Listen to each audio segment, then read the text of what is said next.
How to rent an apartment before or after relocating to another area. You're not sure how to go about this, so you want to talk to a friend, and you came to the right place because we're ready to do this.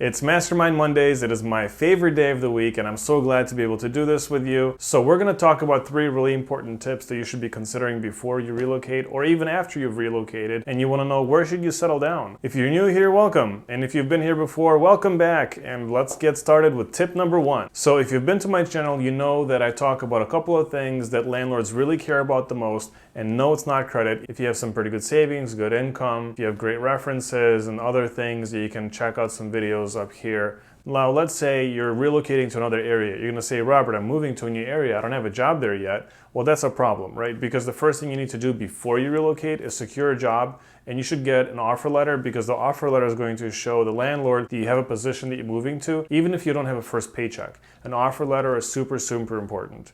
The other thing you should get, if you've already got a job, is a couple of pay stubs to show that you have money coming in. And I know you're gonna think, well, if I just got a job there and I got my first pay stub and it's going to show a really small income amount, you might wanna wait until one more following pay stub, or at least show them the offer letter that's gonna say that you're full-time and the expected amount you should be getting on a regular basis is if you're salary, for example. If you're not salary, that's okay too, but you should get an employment verification so that the landlord knows that they should see some fluctuations if you're an hourly person, but otherwise there will be enough money coming in to cover the cost of rent and living expenses, and an employment verification will be able to show that. If you want to know where to get an employment verification, you go to 36010x.com, and that's where you can download a free employment verification by clicking on menu, then clicking on e-forms, and then there's going to be a button there that you can click for employment verifications, and there's going to be a link that you can download one, or you can send one out to your employer, whichever you choose. Either way, it's free. As far as savings concerned, this is going to be a little dicey. So let's say, for example, you are relocating and you're getting a relocation package, while your employer should be covering some of the cost of moving, and then maybe a couple of other months of rent while you're living in a new place. There might be a mover stipend, or there might be a food stipend, or there might be some other thing that you're going to be getting that might be spelled out in the offer letter. So those are the things you want to mention to the landlord. They're going to help you offset some of that expense. So maybe you don't need as much savings before you start moving to another place. And then the savings amount should be enough to cover at least 3 times the cost of rent, because you want to make sure you have the cost of rent, security deposit, and also the money to move to another area, and also some furniture. So you really don't want to show the landlord that you're moving with bare bones, sleeping on the floor. Because that might throw up some red flags. So if you don't have all that money saved up, then you might want to wait a little bit or borrow some. If the relocation package is going to have things like furniture expenses and moving expenses, as I mentioned, then that's great, because that's going to show the landlord that you have a top-notch job that's going to take care of you for your relocation, and that's what you really want. If you're moving with friends, then you want to pool together all of your income and all of your savings to show the landlord. You don't have to get one single bank account. I'm saying, show multiple bank statements showing everybody's savings amounts, and then that'll give the landlord some idea that everybody's coming in with money and everybody's got jobs to cover the cost of rent, and that'll help the landlord feel all warm and cozy inside. So point number 2 is area. So with area, you're going to have a few really important considerations around price. Price is really important because it determines 3 things: area, bedrooms, commute. Area is important because you want to make sure you're going to be in a good area that's going to be good with your lifestyle. So if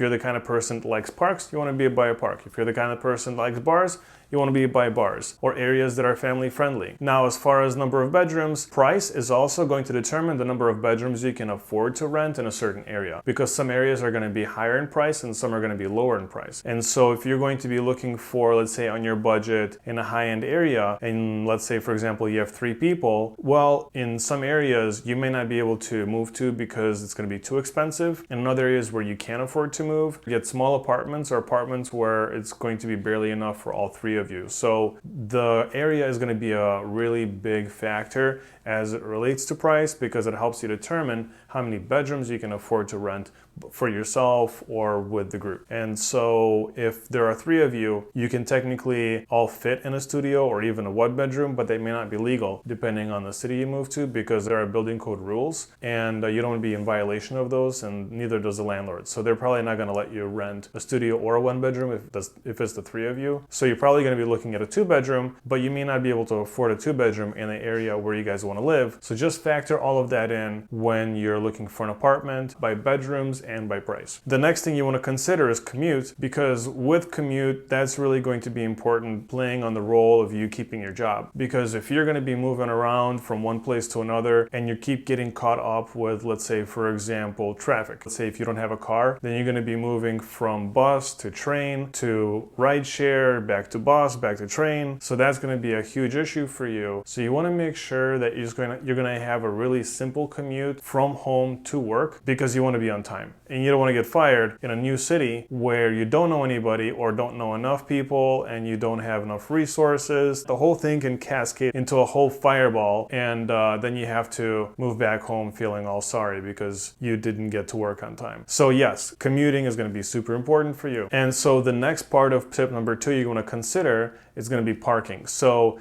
if you're not the kind of person to drive and you don't like driving, or you're not going to have a car, it's not a big deal. But if you are going to drive, and let's say you're in the city of Chicago, for example, well, the closer you are to the lake, the harder it is for you to find parking, and generally also more expensive. And so if you brought your car over, then you may be thinking, living by the coast isn't so good, because we have really severe rules on parking. So if it snows 2 inches, you got to move your car. Where to move it to? That's your problem, because the city doesn't care. And then if there are too many leaves, you got to move the car. If there is street cleaning, you got to move the car. If it's a Wednesday afternoon and when the moon is full, the dogs are howling, you got to move the car. I was kidding on that last one. But the idea here is, parking and then finding a place to park is going to be a big issue for you on the street. And then if you're going to end up finding private parking, that's going to be expensive. So if you're farther west, let's say in Chicago, farther away from the lake, then it becomes easier to park. It's not as congested, and so you have some flexibility, and that's what you want to factor in, especially if you're going to be driving to work. And so the next thing you want to consider is that you want to live in a low crime area.